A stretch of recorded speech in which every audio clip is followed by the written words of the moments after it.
Well, hello, and it's Senior Mash, talking rugby union with more predictions. Nothing wrong with a good prediction in 2025.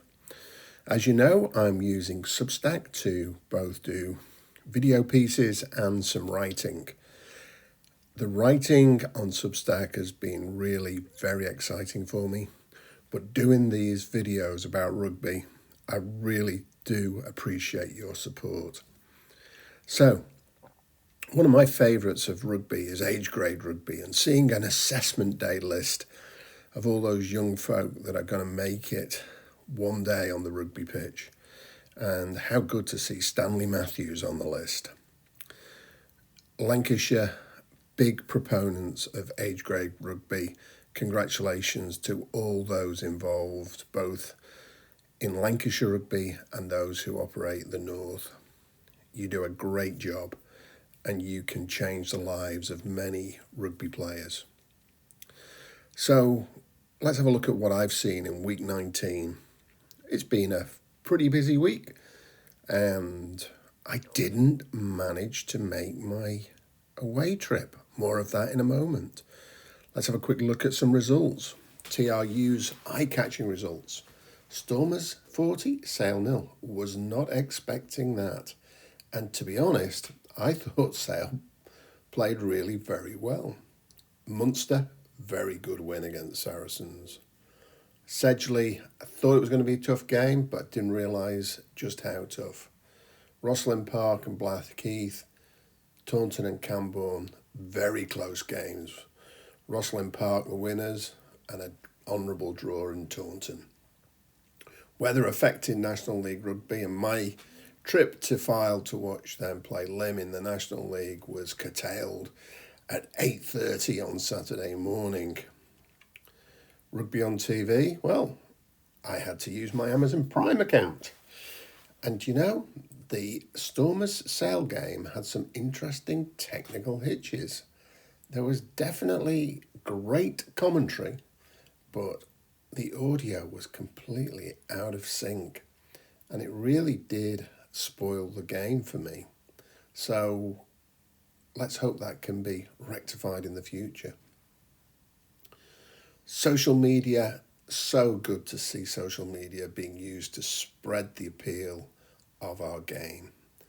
Great to see names like Squidge Rugby appearing in the mainstream and really being able to promote rugby to that wider audience. Social media are also used to report results.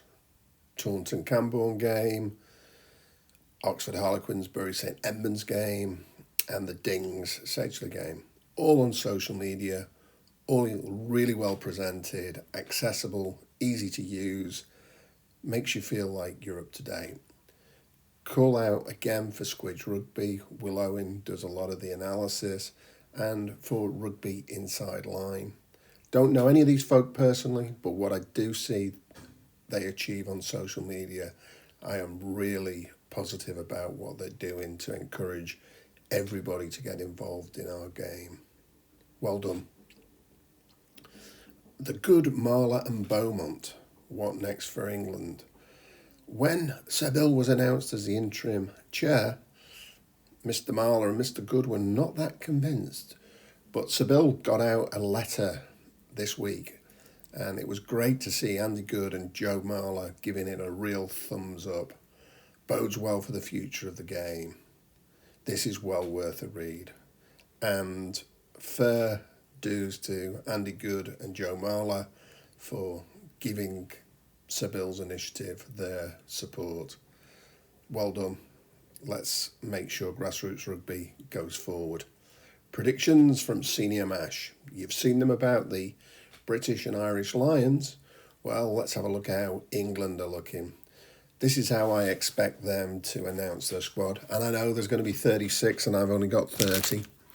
But I've got Genge, George, Stewart in the front row, Itoje, Martin, Curry, Earl and Willis in the back row.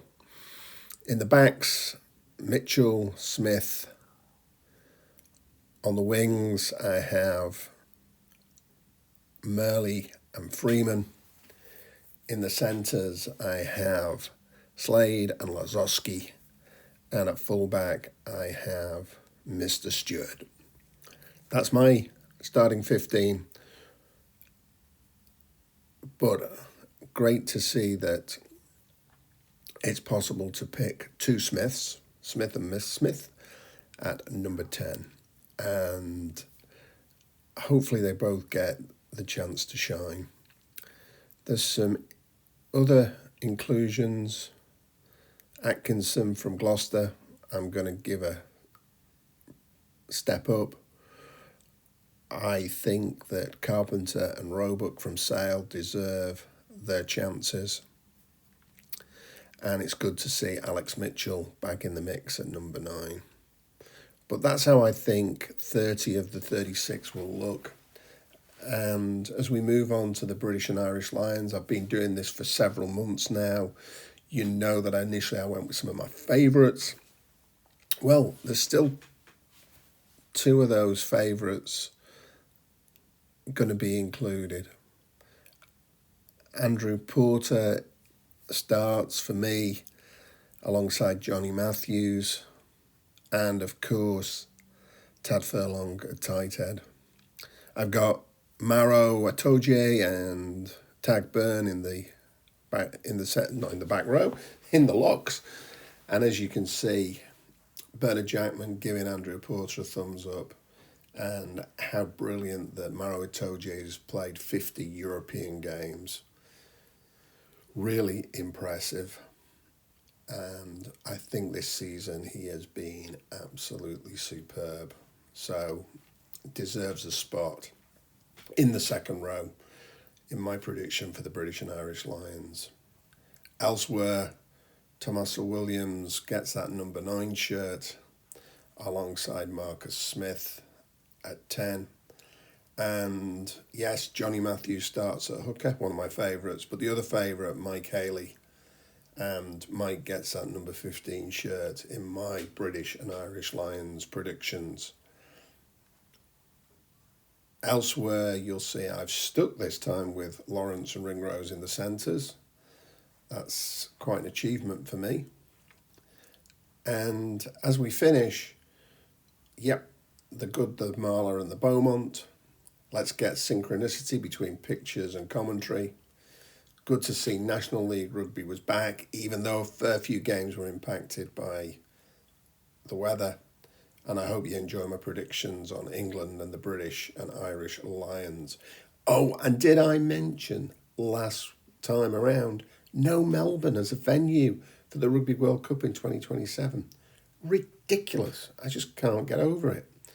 And thank you for all your support of what I'm doing on Substack, the work that the guys in Talking Rugby Union are doing to promote my work across their YouTube channels, across their Facebook channels.